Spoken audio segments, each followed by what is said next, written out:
ओम शांति। आज 24 मई 2022 है और आज के बाबा के साकार रूप से चले हुए मधुर महावाक्यों को स्पष्ट करेंगी आदरणीय आशा दीदी। ओम शांति दीदी। ओम शांति। बाबा ने कहा, मीठे बच्चे, बाप ही सद्गुरु के रूप में तुम बच्चों से गारंटी करते हैं, बच्चे मैं तुम्हें अपने साथ वापस ले जाऊंगा। ये गारंटी कोई देहधारी कर न सके। देखिए, वापस ले जाऊंगा, कहाँ ले जाऊंगा? जो आपका घर है, और हम लोग तो 5000 साल से बाहर निकले हुए हैं घर से, घर की राह ही भूल गए हैं। जैसे कोई व्यक्ति बहुत समय बाहर रहे, अपने घर वालों से उसका संबंध ना हो, कनेक्शन ना हो, तो वो जो घर वाले हैं उसको भुलाए जाएंगे। तो बाबा हम बच्चों को कहते हैं कि घर जो है वो मैं ही ले जा सकता हूँ, क्योंकि तुम लोग तो सब भूले हुए, सब देहधारी हो। देहधारी हो तो घर याद नहीं है। पहले तुमको मैं तुम्हारे ओरिजिनल रूप में लाता हूँ, उसके बाद भी तुमको घर की याद आती है। प्रश्न है, तुम बच्चे ये कथा जो सुन रहे हो ये पूरी कब होगी? जब तुम फरिश्ते बन जाएंगे। कथा सुनाई जाती है पतित को।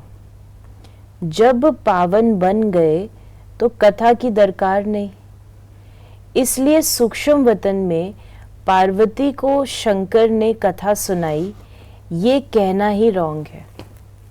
बाबा कहते हैं कि कथा सुनाना वो होता है पतित आत्मा को।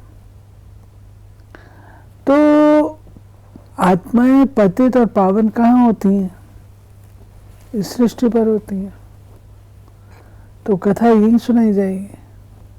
जो सूक्ष्म वतन है उसमें तो पतित और पावन का सवाल ही नहीं है, और वहाँ तो सृष्टि है ही नहीं।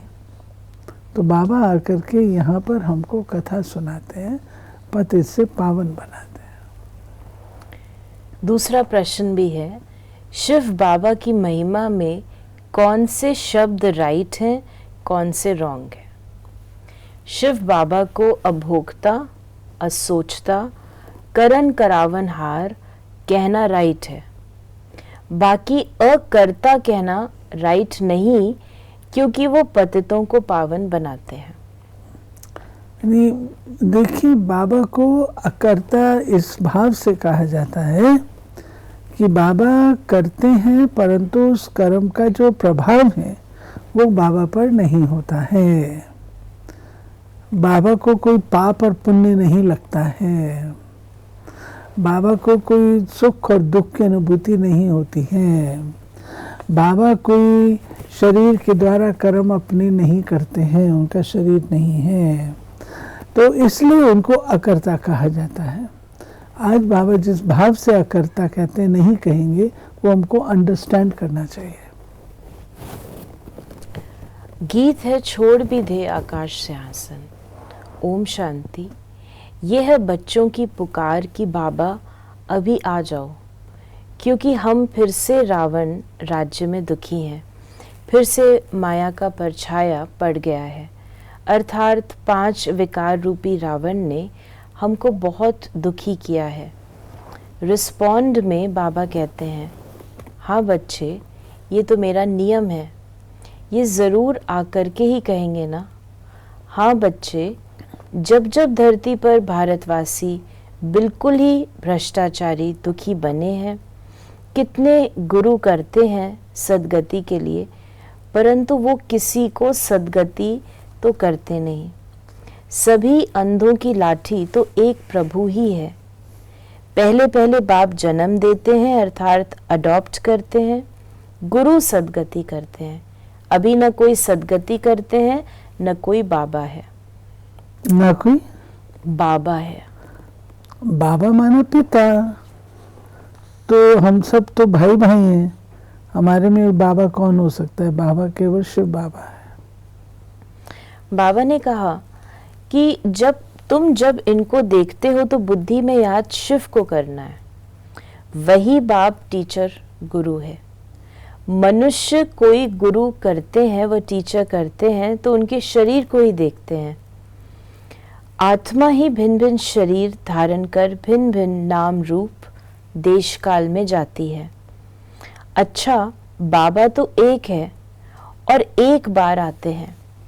वो तो पुनर्जन्म नहीं लेते। संस्कार तो आत्मा में है। वो जब शरीर धारण करेगी तब वर्णन होगा ना। देखिए, शिव बाबा और आत्माओं में अंतर है।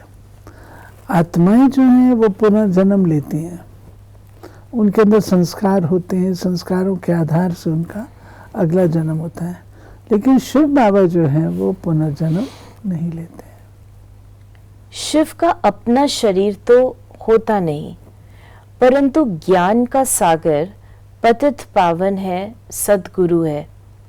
बाबा भी है, राजयोग भी सिखाते हैं। जो ब्रह्मांड का, सारे विश्व का मालिक है, वही स्वर्ग का मालिक बनाएंगे ना। शरीरधारी तो बना न सके, सिवाय बच्चों के बाप को कोई जानते नहीं। तुम कहेंगे परमात्मा हमको पढ़ाते हैं, तो कहेंगे ये तो कोई शास्त्रों में नहीं है कि निराकार परमपिता परमात्मा शरीर में आते हैं। तो बाबा ने कहा, अरे शिव जयंती गाई जाती है, गीत में भी कहा रूप बदल कर आओ, तो वो किस शरीर किस रूप में आया? तुम्हारा तो ये कर्म बंधन का शरीर है। ये देखिए फर्क है, बाबा बता रहे हैं। अकर्ता क्यों कहते हैं उसका एक्सप्लेनेशन देते हुए सारी बात चल रही है। बाबा कहते हैं कि तुम्हारा तो अपने कर्मों के हिसाब किताब के कारण से शरीर मिला, तो शरीर का बंधन उस प्रकार से। मेरा तो कोई हिसाब किताब, मेरा शरीर ही नहीं, हिसाब किताब ही नहीं है, तो मैं पर काय प्रवेश करता हूँ, अवतरित होता हूँ। तो शिव जयंती मनाई जाती है, उसकी यादगार है। अच्छे कर्म से अच्छा पद, बुरे कर्म से बुरा पद मिलता है, इनके लिए तो ऐसा नहीं कहेंगे। मनुष्य तो पुनर्जन्म जरूर लेते हैं, बाप नहीं लेते। उसने इस शरीर में प्रवेश किया है। बताते भी हैं शिव बाबा ब्रह्मा द्वारा स्थापना करते हैं। शिव तो निराकार हुआ, ब्रह्मा द्वारा कैसे करते हैं? क्या ऊपर से प्रेरणा देते हैं? पतित दुनिया में आते हैं तो किस शरीर में आवे जो राजयोग सिखावे? तुम बच्चे जानते हो बाबा आया हुआ है, हम उनसे सुनते हैं, वो इस ब्रह्मा मुख से सुनाते हैं और सब देहधारी गुरु का नाम बताएंगे। तुम जानते हो निराकार शिव हमारा बाबा है। सब शरीरधारी है। बाबा कहते हैं केवल शिव बाबा ब्रह्मा के श्री मुख के द्वारा हमें सुनाते हैं। ब्राह्मण कुल बहुत बड़ा है, जो ब्राह्मण फिर देवता बनेंगे। जब देवता बनेंगे तो अडॉप्शन नहीं होगी, अडॉप्शन अभी है। देवताएं वंशावली है, वो कर्मों के आधार से आता है जन्म, और यहाँ पर अडॉप्शन है। बाबा हमको अडॉप्ट करते, देवताएं अडॉप्ट नहीं करते हैं। बच्चे जानते हैं हम शिव बाबा के पास आए हैं, वही नॉलेजफुल है। कहते हैं मैं तुम बच्चों को ये नॉलेज सुनाता हूँ, मेरा अपना शरीर तो है नहीं। शिव जयंती मनाते हैं, परंतु कैसे शिव बाबा आया ये कोई नहीं जानते।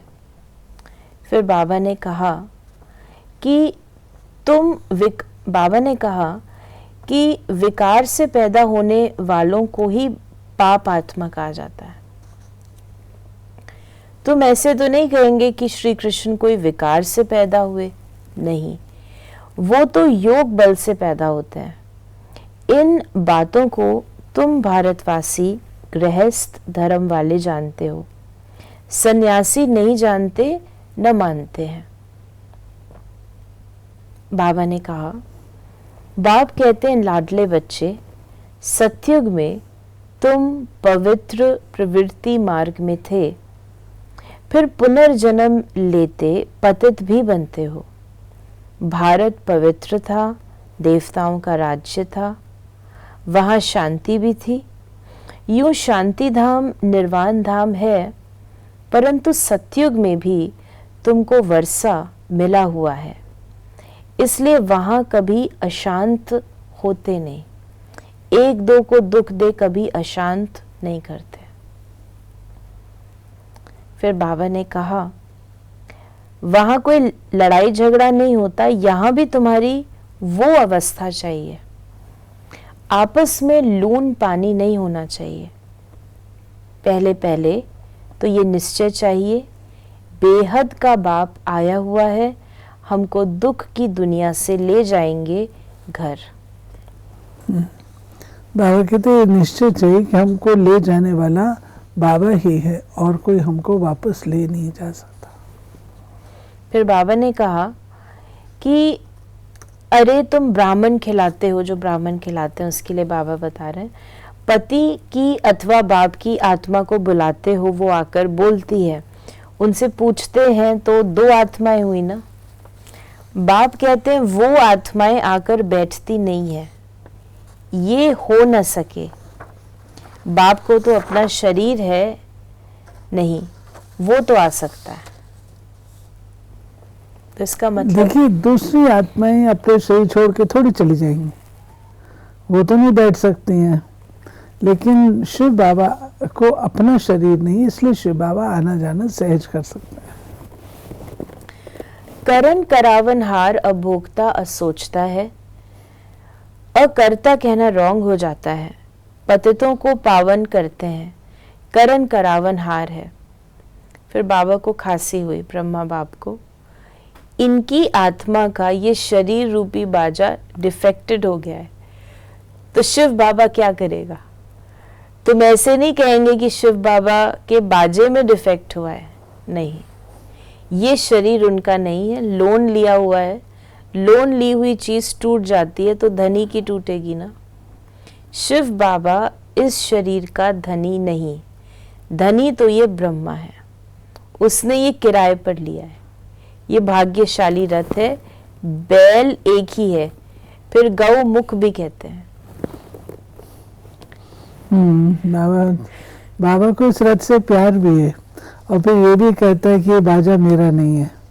ये नहीं कहो कि ये बाजा मेरा है, मैंने तो केवल लोन दिया हुआ है। फिर बाबा ने हम बच्चों को कहा कि शिव बाबा आकर अडॉप्ट करते हैं ब्रह्मा को, शूद्र से ब्राह्मण बनाते हैं।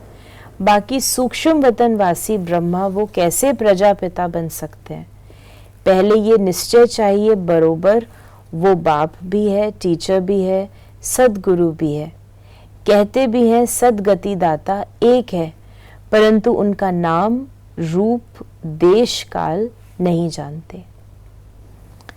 फिर बाबा ने हम बच्चों को आज वरदान दिया, एक के पाठ को स्मृति में रख तपस्या में सफलता प्राप्त करने वाले निरंतर योगी भव।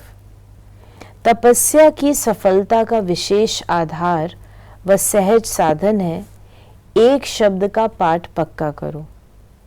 तपस्या अर्थात एक का बनना, तपस्या अर्थात मन बुद्धि को एकाग्र करना, तपस्या अर्थात एकांत प्रिय रहना, तपस्या अर्थात स्थिति को एक रस रखना, तपस्या अर्थात सर्व प्राप्त खजानों को व्यर्थ से बचाना अर्थात इकोनॉमी करना।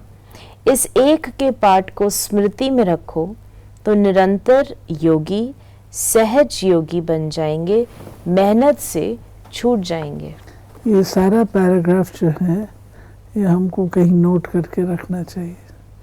और जो कल की भी मुरली थी जिसमें बाबा ने तपस्या की परिभाषा दी, वो कहीं नोट करके रखनी चाहिए कि बाबा ने हमको क्या कहा तपस्या के लिए। शिव जयंती की मुरली में था। स्लोगन है, आज्ञाकारी वो हैं जो मन और बुद्धि को मनमत से सदा खाली रखते हैं, फ्री रखते हैं।